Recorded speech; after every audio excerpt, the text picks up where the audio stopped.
தொடர் நேரலை செய்திகளில் பொங்கல் பற்றிய சிறப்பு செய்திகளும் ஜல்லிக்கட்டு பற்றிய பல தகவல்களையும் பார்த்து வருகிறோம். மதுரை மாவட்டம் அவனியாபுரத்தில் நடந்து வரும் ஜல்லிக்கட்டு நிகழ்ச்சியை நாம் தொடர்ந்து பார்க்கலாம். ராமானுஜம், இப்ப அங்க வந்து எத்தனை பேர் வின் பண்ணிருக்காங்க, எத்தனை மாடுகள் வின் பண்ணிருக்கு, இப்ப எத்தனை வீரர்கள் இதுல மாடுபிடியில ஜெயிச்சிருக்காங்க? மாடுபிடி வீரர்களை பொறுத்தவரை ராஜியில பொறுத்தவரை பார்த்தீர்கள் என்றால் சுமார் 125 காளைகள் வந்திருக்கும் என்றால் அதில் வந்து ஒரு 50 வீரர்கள் வெற்றி பெற்றிருப்பார்கள்.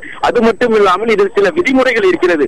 ஒரு காளையை ஒருவர் மட்டுமே கண்டிப்பாக பிடிக்க வேண்டும். ஒருவருக்கு மேற்பட்டவர்கள் பிடித்தால் அந்த பரிசு பொருள் விழா கமிட்டிக்கு சொந்தமானது என்று தெரிவித்திருக்கிறார்கள். அந்த வகையில் பார்த்தால் கூட அதை தாண்டி ஒரு 10-15 காலையில் 50 வீரர்கள் அதனை கூட்டு இன்னும் ஒரு 15 வீரர்களை இணைத்துக் கொண்டோம் என்றால் 65 வீரர்கள். ஆனால் 50 பேருக்கு மட்டுமே பரிசு பொருட்கள் கிடைத்திருக்கும். அதில் வெற்றி, அதாவது அந்த காளையை பிடிக்க முடியாமல் திணறுபவர்கள் யார் வெற்றி பெறுகிறார்களோ அப்படி வெற்றி பெறுபவர்களுக்கு வந்து அந்த காளையுடைய உரிமையாளர், எந்த காளை வெற்றி பெறுகிறதோ அந்த காளையுடைய உரிமையாளர்களுக்கு மிக்சி, தங்க நாணயம், வெள்ளி நாணயம் போன்ற பல்வேறு நாணயங்கள் பரிசு பொருட்களாக கொடுக்கப்படுகின்றன. இது போன்ற இது வந்து இந்த போட்டியை ஊக்குவிப்பதற்காகவும் விளையாட்டு வீரர்களுடைய திறமையை வெளிப்படுத்துவதற்காகவும் தங்கள் உயிரையும் துச்சமென மதித்து விளையாடும் வீரர்களை கௌரவிப்பதற்காகவும் சிறப்பாக விளையாடி வெற்றி பெறும் காளை உரிமையாளர்களை பாராட்டுவதற்காகவும் இது போன்ற பரிசு பொருட்கள் வழங்குவதை தமிழர்களுடைய கலாச்சாரமாக இருந்து வருகிறது.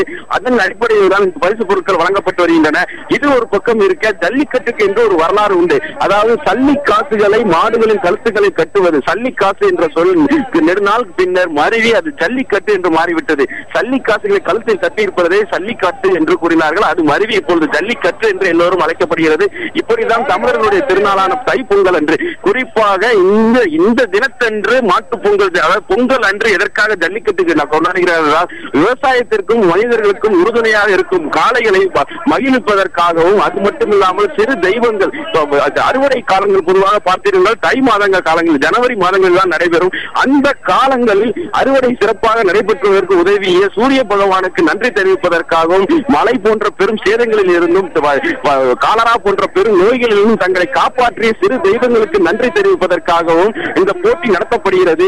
இந்த போட்டி வீரர்கள் சிலர் காயமடைந்து அவர்களுக்கு ரத்தம் வந்தாலும் மீண்டும் அவர்கள் ஏன் இந்த போட்டியில் கலந்து கொள்கிறீர்கள், உங்கள் உயிரையும் மதித்துவிட்டு வனவிலங்குகளையும் ஏன் வதைப்படுத்துகிறீர்கள் என்று நாம் போட்டியில் கலந்து கொள்ள வந்திருந்தோம் என்று காலையில் நாம் கேட்டபோது, இது எங்கள் தெய்வங்களுக்கு நாங்கள் கொடுக்கும் ரத்த காணிக்கையாகவே தான் நினைக்கிறோம், எனவேதான் இந்த இது போன்ற போட்டியில் நாங்கள் தொடர்ந்து கலந்து கொள்கிறோம் என்ற கருத்தையும் நம்மிடம் முன்வைத்திருக்கிறார்கள் போட்டியில் கலந்து கொள்ள வந்த வீரர்கள். ராஜி, ராமானுஜம், இப்ப நம்ம நேரடியா அலைவரிசையில பாத்துட்டு இருக்கோம். இப்ப வந்து அதுல வந்து ஒரு காளை வந்து வெளியே வர மறுக்குது. இப்ப அந்த வீரர்கள் வந்து எப்படி அவங்க யூசுவலா இந்த மாதிரியான ஒரு இதுல அவங்க வந்து அட்ராக்ட் பண்றாங்க, அந்த காளையை வெளியே வர அவங்க எப்படி அத முயற்சி எடுக்கிறாங்க? காளைகளை பொறுத்தவரை வாடி வாசலின் பின்பகுதி, அந்த காளை வந்து ஒரு சிறிய அறை போல் இருக்கும். ஒரு கிட்டத்தட்ட நாம் சொல்ல வேண்டும் என்றால் ஒரு சிறிய குளியல் அறை போல் இருக்கும். அதற்குள் காளை வந்தவுடன் அதனுடைய மூக்கணாங்கயிறு அறுக்கப்பட்டவுடன் பின்வாசல், அதாவது எந்த வழியாக காளை வந்ததோ அதில் ஒரு கதவை வைத்து அடைத்து விடுவார்கள். சோ அந்த காளை வெளியே வருவதற்கு ஒரே ஒரு வாசல் மட்டுமே இருக்கும். அதை தான் வாடி வாசல் என்று அழைக்கிறோம். அது வழியாகவே காளைகள் வெளிவர வேண்டிய கட்டாயம் இருக்கும். வீரர்கள் அதன் முன்னே கைகளை நீட்டிக்கொண்டு உடனடியாக காளைகளை பிடிப்பது போல் பாசாங்கு காளைகளை கண்டு வீரர்களுக்கு எப்பொழுதுமே ஒரு பயம் இருக்கும். பொதுவாக வீரர்கள் அந்த வாடிவாசல் அருகே நிற்பதற்கு முக்கிய காரணமே அதனுடைய திமிலை பிடிக்க வேண்டும் என்றால் காளை வெளியேறும் போது அதன் பக்கத்தில் இருந்து லாபகமாக தாவி பிடிப்பார்கள். அந்த திமிலை தான் பிடிக்க வேண்டும், கொம்புகளை பிடித்து அடக்குவதல்ல வீர விளையாட்டு. எனவே அந்த திமிலை பிடிப்பதற்காக வீரர்கள் அங்கு முகாமிட்டிருக்கிறார்கள். அந்த சூழ்நிலையில் காளைகள் சில மிரண்டு வெளியே மறுக்கக்கூடிய சூழ்நிலையில் சிறிது நேரம் பார்க்கும் ஒரு வழி என்றால் காளை தங்களை முட்ட வருவது போல் ஒரு பாசாங்கி காட்டிவிட்டு வெளியே வரும். வெளியே வந்த காளைகள் சிறிது நேரம் சில நேரங்களில் 3-4 ரவுண்டு கூட உள்ளுக்குள்ளே அடிக்கும். அப்படி அடிக்கக்கூடிய காளைகள் மிகுந்த வீரத்துடன் மிகுந்த சிறந்த காளைகள் என தேர்வு செய்யப்படுகின்றன. அப்படி வரும் காளைகளுடைய, அதாவது எந்த உரிமையாளருடைய காளை அது வருடம் இது நடந்து கலந்து கொள்வதற்கு தெரியும் என்பதால் இந்த காளை என்று தெரிந்துவிட்டால் அந்த காளையை பக்கத்தில் நெருங்குவதற்கு கூட வீரர்கள் பயப்படுவார். இப்படிதான் வீர விளையாட்டு ஒரு பக்கம் நடந்து கொண்டிருக்க, ஒரு சிலர் அந்த காளையை அடக்கினால் தங்களுக்கு பெருமை என நினைத்தார். போட்டிகள் தொடர்ந்து ஆண்டுதோறும் நடைபெற்று இருக்கிறார்கள். ராமானுஜம், இப்ப நீங்க சொன்னீங்க அதாவது இப்ப இத்தனை பேர் அதுல போட்டியில ஜெயிச்சிருக்காங்க அப்படின்னு, இப்ப எந்த அடிப்படையில வீரர் ஜெயிச்சதாகவும் எந்த அடிப்படையில அந்த காளை ஜெயிச்சதாகவும் சொல்லப்படுது?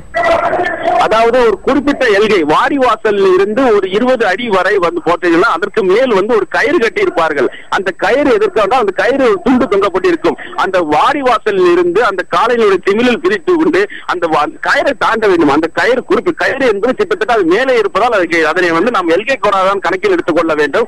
எல்கை கோடு கீழே போட முடியாத காரணத்தினால் மேலே 2 கம்புகள் கட்டி மேலே அந்த கயிறுகள் கட்டி அதில் துண்டு தொங்க விட்டிருப்பார்கள். அதுவரை அந்த காளையினுடைய திமிலை பிடித்துக் கொண்டு யார் அதை கணக்கில் கடக்கிறார்களோ, அந்த எல்லைக்கோட்டை கடக்கிறார்களோ அவர்களே வெற்றி பெற்றவர்கள். அந்த எல்லைக்கோட்டுக்குள் அந்த காலை சிக்கிக் கொள்ளவில்லை என்றால் அந்த காலை வெற்றி பெற்றதாக போட்டியாளர்கள் வருடம் தோறும் அறிவிச்சிட்டு இருக்கிறாங்க. ராஜி.